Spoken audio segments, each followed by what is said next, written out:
November আমেরিকার family কোর্টে বিকেল ৩টা ৪০ হাসান জাহাঙ্গীরকে বিয়ে করেছেন মৌসুমী। কথায় আছে জোর যার মুল্লুক তার, ঠিক তেমনই হয়েছে এই অভিনেত্রী মৌসুমীর সাথে।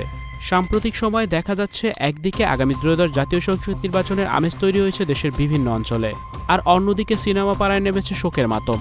তবে কি এই অভিনেতা ডিপজলের কারণে ওমর সানির সংসারে ভাঙন শুরু হয়েছে? এমন মন্তব্য এবার পানির স্রোতের মতো ভাসছে নেট পাড়ায়।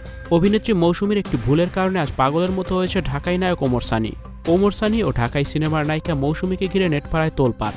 আবারও বিয়ে করেছেন অভিনেত্রী মৌসুমী। কিন্তু কি এমন হলো যে ওমর সানির মতো নায়ককে রেখে আবারও বিয়ের পিড়িতে বসেছেন এই অভিনেত্রী? তাদের দুজনের বিয়ে নিয়ে আনুষ্ঠানিকভাবে না বললেও মৌসুমীর কথা কিন্তু থেমে থাকেনি।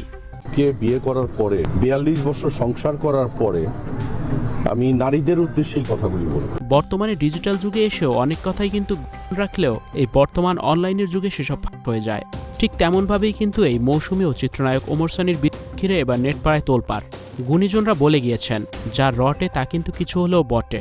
এই অভিনেত্রী মৌসুমীর জীবনের এমন কিছু কথা আছে যা মিডিয়ায় হয়তোবা প্রকাশ করতে পারছে না এই অভিনেত্রী, কেননা তাদের কিন্তু অনেক ফ্যান বেজ আছে।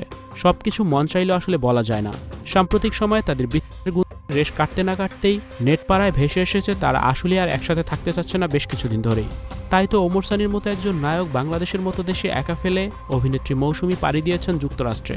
সেখানে গিয়ে নিজের ইচ্ছে মতো ঘুরছে ফিরছে খাচ্ছে যাচ্ছে, কিন্তু ওমর সানিকে সেখানে নিয়েও যাচ্ছে না এই অভিনেত্রী মৌসুমী। এমনকি বাংলাদেশে এসে এই নায়কের সাথে যে থাকবে নায়িকা মৌসুমী, সেটাও করছে না এই অভিনেত্রী। তাতেই এখানে আর বুঝতে বাকি রইল না কারোরই যে আসলে তাদের ভিতরে কিন্তু সম্পর্ক ভালো থাকলেও সেটা মানুষ দেখানো সম্পর্ক, কেননা তারা হয়তোবা নিজেরাই চায় না। যেখানে ছেলে মেয়ের বিয়ে দিয়ে আজ তারা মুরব্বী হয়েছে, সেখানে কিভাবে এই বিচ্ছেদের কথা প্রকাশ করে? তবে আলোচনা সমালোচনা তো তাদেরকে নিয়েই হবে, কেননা তারা এই বাংলাদেশের সিনেমা ইন্ডাস্ট্রির এক অমর নক্ষত্র। এই জুটি ১৯৯০-এর পরের সময়ে এককভাবে রাজত্ব করেছেন বাংলা সিনেমা ইন্ডাস্ট্রিতে।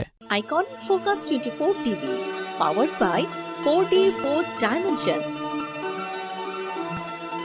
আমাদের চ্যানেলটি সাবস্ক্রাইব করে আমাদের সাথে থাকুন।